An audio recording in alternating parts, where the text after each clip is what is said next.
Hey, this is the first little series in a series of videos that I hope to make about Finale Human Playback, specifically geared toward using Finale with third-party libraries and specifically geared to using it with Vienna Symphonic Library, which I've come to think is the way to go. So, okay, let's. I want to just do this in small little chunks. And the first thing I want to talk about today is just dealing with human playback preferences in Finale. They don't give you a lot of technical support, especially if you're going to use third-party libraries. They will support you if you use the internal Garriton libraries. And right now, I just want to deal with those internal libraries and take a look. So I've loaded in, and you see here, if I pull down my score manager, I've loaded in violin from the Garriton Personal Orchestra violin key, and it's loaded the patch violin 1 key switch. And actually, if I go take a look at that audio unit here, the ARIA player built in, here it is. And you notice this little N here means that it's the notation form of the violin 1 patch. And the KS stands for key switch. Now, to understand how human playback preferences work, it's going to be really important to understand the concept of key switching. And this basically is a technique that's used a lot with MIDI keyboards to trigger patch changes. In the notation version of these instruments, you can't see the key switches, so I'm going to switch this for a moment. Personal orchestra, I'm gonna switch from the notation to the standard version of the violin. This is the violin solo key switch, and you'll notice when I do that, now suddenly there are these keys over here that are highlighted, and you see here it says sustain, and if I change, I get different sounds. This is sustain mute. This is auto alternate, meaning up and down bows. This is up bows. This is down bows. This is pits, right? And you can hear those sounds change. And tremolo. I don't really hear the tremolo, but some of these don't necessarily seem to be playing back right now. We're not going to worry about that because, and there's my little Citibank thing. Okay, the idea being though that if you were playing this keyboard live, you'd be making changes to your patches by pushing notes on the keyboard that are outside the instrument's range, right? So G3 is here. That's the lowest instrument on the violin, and here's C3, and here's C2, and that's where in the non-notation version of this patch, violin 1 solo key switch 1, that's where these key switches live, right? The way in the notation version, and the reason they want you to use the notation versions of the patches, I'm going to switch back now. I choose under notation here, solo strings, and I'm going to go back to the N-violin 1 solo key switch. Now I've switched back, and you see those key switches go away, and the key switches are not gone. They're just on a lower notes than even exists on a regular piano keyboard, the lowest possible notes. And this is important to understand as I now go and I want to open, I want to look at my human playback preferences, right? So I'm going to go here, human playback, drop down list. I'm going to go to human playback preferences. All right, and here it is. Now, I have this set to the default prefs.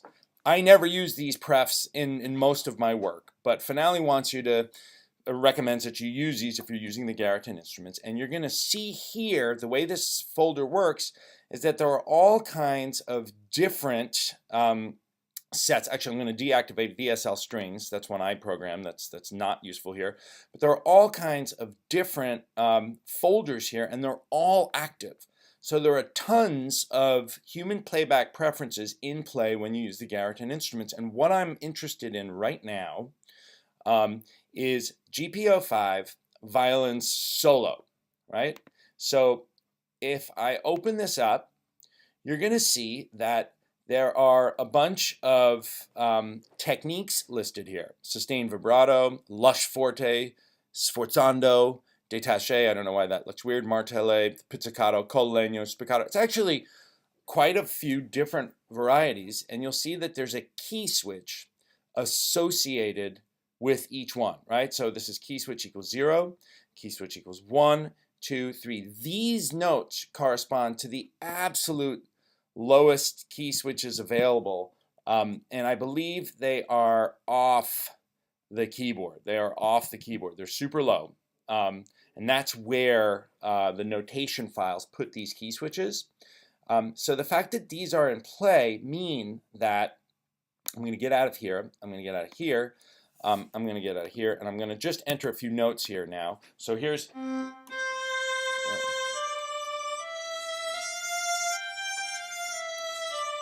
really, really exciting stuff.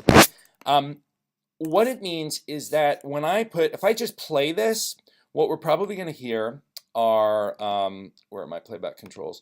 If I just play this, what we're going to hear are, let's see, oh, there they are. Okay. What we're going to hear is just probably détaché, what they consider détaché. And it's pretty quiet in the mix here. So I'm going to see if I can, actually, I'm going to make sure that this, oh no. All right. Hang on a second. Okay. I am, all right, we're hearing détaché. If I add a slur, right, we should get a legato patch. Let's slur it in two groups. If I get rid of those slurs and I put in the word pits, should get pits. If I put in staccato, and again with the Garriton I'm not 100% sure, but if I make these all staccato, we get shorter. I'm not sure if Garriton actually just shortens the actual performance, or it's a different staccato patch. I can't remember. In any case, in each case, what's happening is Human Playback is sending a key switch to the patch, right? It's actually triggering a note outside the keyboard's playable range to achieve these key switches, right? So going back here, and going back now down to the Violin Solo here, here are the different things. So when I did, there is no, oh, there's staccato, key switch 8, right? So when I put the staccato in, it switched to the staccato patch. When I put, it doesn't seem to have a true legato patch, so the slur may have some other kind of, maybe some other aspect of Human Playback to make the difference in the slur sound, and not necessarily a patch change.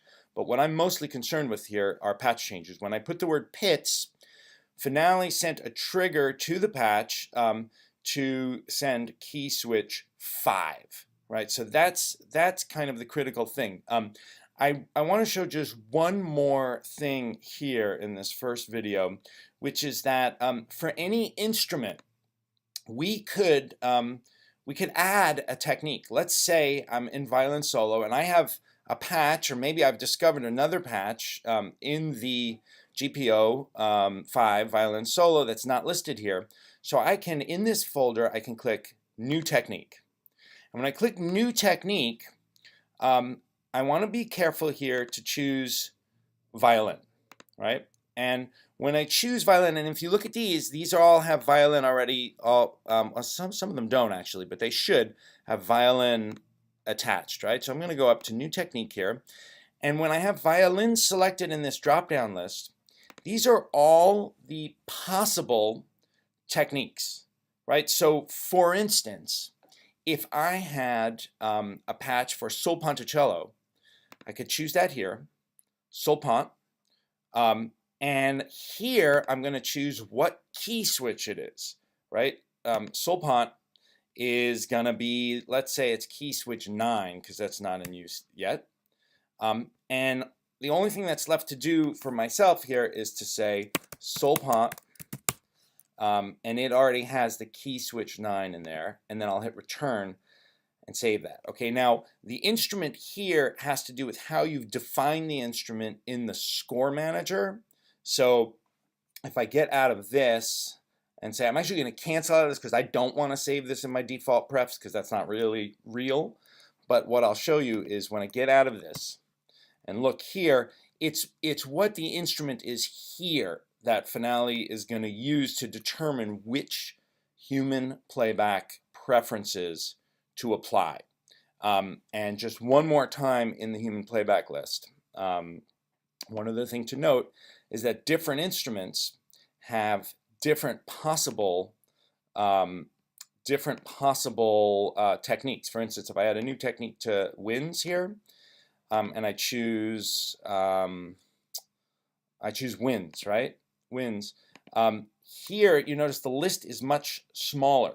These are the only techniques that Finale can automatically program into the human playback technique. So legato, staccato, marcato, flutter tongue, halftone trill, whole tone trill, dynamic controller, solo passage, 2D passage, etc. Custom text is another way around this, and we can look at that. I think that's it for now, and just having an understanding of the basic mechanism of this human playback preferences is going to be a really important prerequisite to getting going with some more advanced work with making our own sets of human playback preferences and working with third-party sample libraries within Finale. It's actually a lot more powerful of a system with a lot more possibilities than almost anybody will let you believe. Certainly the folks at Finale are not super encouraging of getting under the hood here and tinkering too much, and you won't find a lot of the things I'm going to discuss in these videos in the manual. But I hope you enjoyed this first video. In the next video, I'll get into a little bit more detail, and pretty soon I'll start talking about VSL libraries, Vienna Symphonic libraries, in conjunction with Finale. Hope you enjoyed. Bye-bye.